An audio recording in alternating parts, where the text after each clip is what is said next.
Hello, welcome in के study 1024। मैं हूं अरुण कुमार यादव और इस वीडियो में हम करने वाले हैं क्लास 11th की एक्सरसाइज 1.2। तो इसका पहला क्वेश्चन देखते हैं। सबसे पहले इसके फर्स्ट क्वेश्चन में हमसे पूछा गया है which of the following are example of null set. ठीक है, तो नल सेट आप जानते हैं क्या होता है। नल सेट का मतलब वो सेट जिसके अंदर एक भी एलिमेंट ना हो। ठीक है, इसे हम एम्प्टी सेट भी बोलते हैं और वॉइड सेट भी बोलते हैं। तो पहला देखते हैं क्या है। पहले के पहले पार्ट में हमें दिया हुआ है set of odd natural numbers divisible by 2। ठीक है, तो आप जानते हैं कि कोई भी जो ऑड नंबर होगा वो 2 से डिवाइड नहीं होगा। ठीक है, तो इस सेट के अंदर एक भी एलिमेंट नहीं आएगा और जिसके अंदर एक भी एलिमेंट नहीं आता, जैसा कि मैंने भी बताया, उसे हम बोलते हैं नल सेट। ठीक है, तो ये जो एग्जाम्पल है, ठीक है, पहला वाला, ये क्या है, ये एक नल सेट है। इसी तरह से जो इसका सेकंड पार्ट है उसमें हमसे बोला गया है set of even prime number. ठीक है, आप जानते हैं कि जो प्राइम नंबर होते हैं वो नंबर होते हैं जिनके एग्जैक्टली 2 फैक्टर्स है। ठीक है, वो खुद से डिवाइड होते हैं और 1 से डिवाइड होते हैं। ना उनके 2 से कम फैक्टर होने चाहिए, ना 2 से ज्यादा। तो अगर मैं इवन नंबर्स की लिस्ट बनाऊं तो उसके अंदर सबसे पहले क्या आता है, 2 आता है। ठीक है, क्योंकि 2 के 2 फैक्टर हैं, एक 1 और एक ये खुद। और 2 जो है वो इवन भी है और प्राइम नंबर भी है। इसके अलावा जो भी आपको प्राइम नंबर मिलेंगे, जैसे कि 3 हो गया, 5 हो गया, 7 हो गया, वो सारे ऑड होंगे। तो इवन प्राइम नंबर में सिर्फ 2 ही आएगा। ठीक है, तो इसके सेट में कोई ना कोई एलिमेंट आ रहा है तो ये नल सेट नहीं है। ठीक है, तो हम इसको क्या लिखेंगे, हम इसको लिखेंगे नॉट अ नल सेट। ठीक है, नॉट अ नल सेट। इसी तरह से जो इसका थर्ड एग्जांपल है, इसमें हमसे बोला गया है कि एक सेट है, ठीक है, जो कि डिफाइंड है as X such that X is a natural number, X is less than 5 and X is greater than 7। मतलब एक्स एक ऐसा नेचुरल नंबर है जो कि 5 से तो छोटा है लेकिन 7 से बड़ा है। अब देखिए, ऐसा कोई भी नेचुरल नंबर पॉसिबल नहीं जो 5 से छोटा भी हो, उसके साथ साथ वो 7 से बड़ा भी हो जाए। ठीक है, तो ये क्या है, ये एक नल सेट है क्योंकि इसके अंदर कोई भी एलिमेंट नहीं आएगा। इसी तरह से इसका फोर्थ पार्ट है, उसमें हमें बताया गया y such that y is a point common to any 2 parallel lines. हम जानते हैं कि जब लाइन पैरेलल होती हैं तो कहीं भी इंटरसेक्ट नहीं करती, और अगर कहीं भी इंटरसेक्ट नहीं करेंगी तो कोई भी पॉइंट उन पे कॉमन नहीं होगा। ठीक है, तो ये भी एक एग्जांपल है नल सेट का, क्योंकि इसके अंदर भी कोई एलिमेंट नहीं आएगा। अब देखते हैं इसका सेकंड क्वेश्चन। इसके सेकंड क्वेश्चन में हमसे बोला गया है which of the following set are finite और इनफाइनाइट। तो जैसे कि मैंने पिछली वीडियो में आपको बताया था, फाइनाइट सेट का मतलब है वो सेट जिसके अंदर जो एलिमेंट्स हैं वो काउंटेबल हैं या लिमिटेड हैं। ठीक है, और इनफाइनाइट वो सेट होते हैं जिसके जो एलिमेंट्स हैं उनको हम काउंट नहीं कर सकते क्योंकि वो इनफाइनाइट होते हैं। ठीक है, तो यहाँ पे देखिए जो पहला एग्जांपल है इसका, उसमें हमसे बोला गया है the set of months of a year. तो हम जानते हैं कि जो एक साल में महीने होते हैं वो टोटल होते हैं 12। ठीक है, तो हम उनको काउंट कर सकते हैं। तो मतलब इस सेट में जो एलिमेंट हैं वो लिमिटेड हैं, तो ये क्या है, ये एक फाइनाइट सेट है। ठीक है, तो इसको हम लिखेंगे this is a finite set. इसी तरह से जो इसका सेकंड पार्ट है उसमें हमें एक सेट दिया हुआ है जिसके एलिमेंट्स हैं 1 2 3 कोमा डैश डैश डैश। मतलब कि 4 आएगा, 5 आएगा, 6 आएगा, ऐसे करते हुए हम आगे बढ़ते रहेंगे इन्फिनिटी तक। तो जो इसके नंबर ऑफ एलिमेंट हैं वो फाइनाइट नहीं है, हम उनको काउंट नहीं कर सकते हैं, इसीलिए ये एक एग्जाम्पल है इनफाइनाइट सेट का। तो हम इसके सामने लिखेंगे कि ये एक इनफाइनाइट सेट है।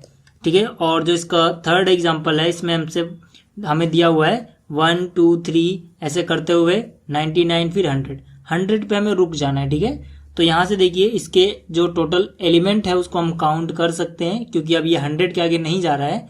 तो ये क्या है, ये एक फाइनाइट सेट है। इसी तरह से जो इसका फोर्थ पार्ट है इसमें हमें बोला गया the set of positive integers greater than 100। ठीक है, तो देखिए 100 से आगे आपको बहुत से इंटीजर्स मिलेंगे। ठीक है, हम उनको काउंट नहीं कर सकते हैं। तो ये क्या है, ये भी एक इनफाइनाइट है, इनफाइनाइट सेट। और जो इसका फिफ्थ पार्ट है इसमें हमसे बोला गया था set of prime numbers less than 99। अब देखिए लेस देन 99 जो भी प्राइम नंबर है उन्हें आप आसानी से काउंट कर सकते हो। ठीक है, तो ये क्या है, ये है एक फाइनाइट सेट।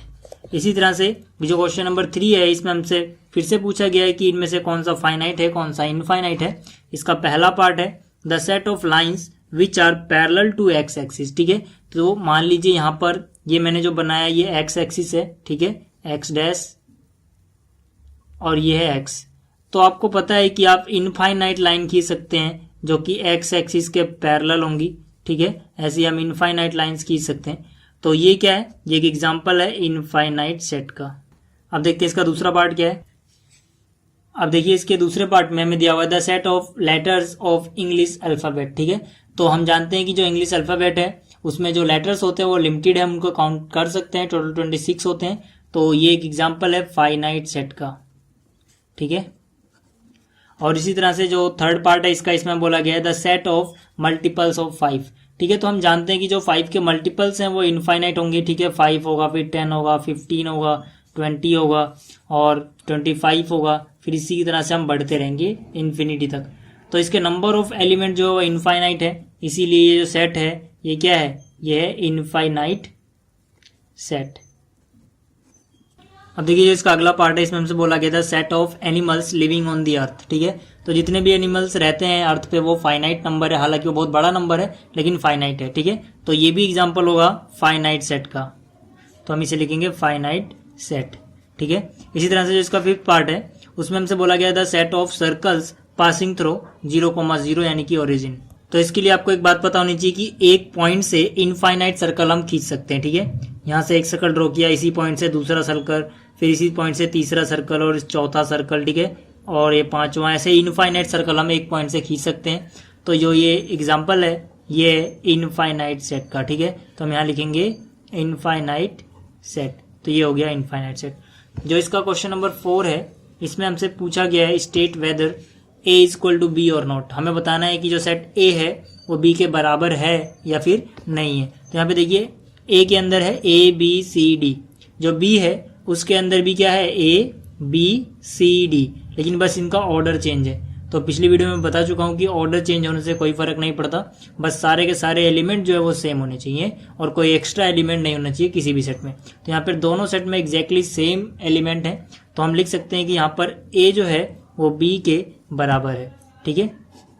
इसी तरह से जो इसका सेकंड पार्ट है यहाँ पे देखते हैं हम, यहाँ पर है 4, 8, 12 एंड 16 ए के पास, और यहाँ पे देखिए 8, 4, 16 एंड 18 है बी के पास, ठीक है। तो यहाँ पे देखिए इसके पास जो 18 है, ठीक है, वो यहाँ पे नहीं है, और इसी तरह से इसके पास जो 12 है वो यहाँ पे नहीं है। तो हम कह सकते हैं कि ये दोनों क्या है, बराबर नहीं है। तो A is not equal to B. इसी तरह से जो इसका थर्ड पार्ट है इसमें हमें ए के अंदर दिया हुआ है 2, 4, 6, 8 एंड 10, और जो इसका बी है वो हमें बोला गया है कि x such that x is positive even integer, और जो x है वो लेस देन इक्वल टू है 10 के, ठीक है। तो सबसे पहला पॉजिटिव इवन इंटीजर हमें क्या मिलेगा, 2 मिलेगा, फिर 4, फिर 6, फिर 8, फिर 10, ठीक है। तो जो b होगा, b के अंदर भी यही सब आएगा, 2, 4, 6, 8 एंड 10। हम 10 से आगे नहीं जाएंगे क्योंकि x जो है लेस देन इक्वल टू 10 है। तो हम देख सकते हैं कि जो a है वही b है, मतलब यहाँ पर भी a जो है वो b के बराबर है। और जो इसका अगला पार्ट है उसमें हमें बोला गया है जो a है x such that x is a multiple of 10, ठीक है। x क्या है, 10 का मल्टीपल है। और जो b है उसके अंदर हमें दिया हुआ है 10, 15, 20, 25, 30 डैश डैश डैश। तो यहाँ पे आप देख सकते हो कि जो 15 है वो तो 10 का मल्टीपल नहीं है, यानी 15 कभी भी सेट ए के अंदर नहीं आएगा, लेकिन वो बी में आ रहा है। इसी तरह से 25 के साथ भी यही कहानी है, ठीक है, वो बी में आ रहा है लेकिन कभी भी वो ए में नहीं आएगा क्योंकि वो 10 का मल्टीपल नहीं है। तो हम कह सकते हैं कि ए और बी जो हैं इनमें कुछ एलिमेंट्स अलग भी आ रहे हैं, इसलिए जो ए है वो बी के बराबर नहीं होगा। और जो इसका फिफ्थ क्वेश्चन है उसकी बात करते हैं। इसमें हमसे बोला गया are the following pair of set equal, मतलब क्या जो ये जोड़े दिए हुए हैं, पेयर दिए हुए हैं ए और बी का, ये बराबर है तो क्यों, नहीं है तो क्यों, हमें रीजन बताना है। तो यहाँ पे देखिए पहला क्या है, ए इज इक्वल टू 2,3, और जो बी है, बी में हमें बोला गया है कि x आएगा। x क्या होगा, x जो है वो सॉल्यूशन होगा इसका, ठीक है। यहाँ पे मैं पूरा क्वेश्चन नहीं लिखा, ये पूरा क्वेश्चन है x is a solution of this equation, ठीक है, ये इसका पूरा क्वेश्चन है। तो यहाँ पे देखिए हमें पहले इसका सॉल्यूशन निकालना होगा। तो क्या है हमारे पास है x square plus 5x plus 6 is equal to 0। तो हम फैक्टराइज कैसे करते हैं, हम इसको लिखेंगे ऐसे दो नंबर फाइंड आउट करेंगे जिनको मल्टीप्लाई करके 6 आता हो और ऐड करके 5, तो 2 और 3 ऐसे नंबर हैं, ठीक है। तो ये जगह x square plus 2x plus 3x plus 6 is equal to 0। तो यहाँ से हम क्या लेंगे, यहाँ से कॉमन आ जाएगा, मैं यहाँ कर रहा हूँ, अब जगह नहीं है यहाँ पे, ठीक है। तो यहाँ से कॉमन x आ जाएगा, यहाँ बचेगा x प्लस 2, और इन दोनों में से 3 कॉमन आएगा, तो यहाँ बचेगा x प्लस 2 बराबर क्या है 0। तो यहाँ से अगर आप वैल्यू निकालोगे, ठीक है, तो हो जाएगा x plus 3 into X plus 2 is equal to 0। तो यहाँ से x की वैल्यू क्या आएगी, x की वैल्यू आ जाएगी -3 और यहाँ से x की वैल्यू -2, ठीक है। तो मतलब जो हमें b दिया हुआ है, हमें b मिल जाएगा, यहाँ से हमें मिल गया -3 और यहाँ से मिल गया -2। तो हम कह सकते हैं कि जो ये 2 और 3 था, लेकिन इसमें क्या आया -3 और -2, तो ये दोनों बराबर नहीं है, मतलब a is not equal to b। और जो इसका सेकंड पार्ट है, इसमें हमें a बताया गया है x such that x is a letter in the word follow, और जो b बताया गया है उसमें y है such that y is a letter in the word wolf, ठीक है। तो यहाँ पे देखिए a की बात कर लेते हैं। यहाँ पर सबसे पहले हमें क्या मिला है, यहाँ पे f, तो मैंने यहाँ f लिखा, फिर o मिल गया, ठीक है, फिर डबल l मिला, लेकिन हम 2 बार नहीं 1 बार लिखेंगे क्योंकि हम इसमें रिपीट नहीं करते, और फिर क्या मिला w, तो हमें ये मिल गया। इसी तरह से अगर हम b निकालें तो b में क्या आएगा, यहाँ पर देखते हैं कौन कौन से लेटर हमें मिल रहे हैं। पहले w मिला, फिर o मिल गया, फिर l मिला और फिर f मिला। देखिए f यहाँ पे है, f यहाँ पे भी है, o o w w l and l, ठीक है। तो सारे के सारे जो a के पास है वही b के पास भी हैं, तो हम यहाँ कह सकते हैं कि जो a होगा वो b के बराबर होगा, तो a इक्वल टू b आएगा यहाँ पे। और जो इसका क्वेश्चन नंबर 6 है, इसमें हमें सेलेक्ट करना है कि कौन से सेट जो है वो आपस में इक्वल है। तो यहाँ पे सबसे पहला सेट A जो है उसके अंदर आता है 2, 4, 8 एंड 12, ठीक है। तो हमें ढूंढना है कि क्या कोई ऐसा है जिसके अंदर 2, 4, 8 एंड 12 आता है। ऐसा कोई सेट नहीं है जिसके अंदर 2, 4, 8 एंड 12 आ रहा है, यानी कि A जो है वो इनमें से किसी के बराबर नहीं है। बात करते हैं B की। B के पास क्या है, B के पास है 1, 2, 3 एंड 4, ठीक है। तो यहाँ पे देख सकते हो आप, जो D है इसके पास भी क्या है 1, 2, 3 एंड 4। ऑर्डर से कोई मतलब नहीं है, तो मतलब जो B होगा वो पहली बात D के बराबर है। अब इसके अलावा कोई और नहीं है जिसके पास 1, 2, 3, 4 हो। इसके अलावा आप देखिए C जो है 4, 8, 12 एंड 14, ठीक है, ऐसा भी किसी के पास नहीं है, तो ये भी किसी के बराबर नहीं होगा। जो E है इसके पास है -1 एंड 1, और यहाँ पे G को देखो, इसके पास भी है -1 एंड 1, आगे पीछे होने से फिर कोई फर्क नहीं पड़ता, मतलब E जो है वो G के बराबर है, तो यहाँ हम लिखेंगे E is equal to G। इसके अलावा कोई भी और सेट नहीं है जो आपस में बराबर है, ठीक है। तो ये थी एक्सरसाइज 1.2।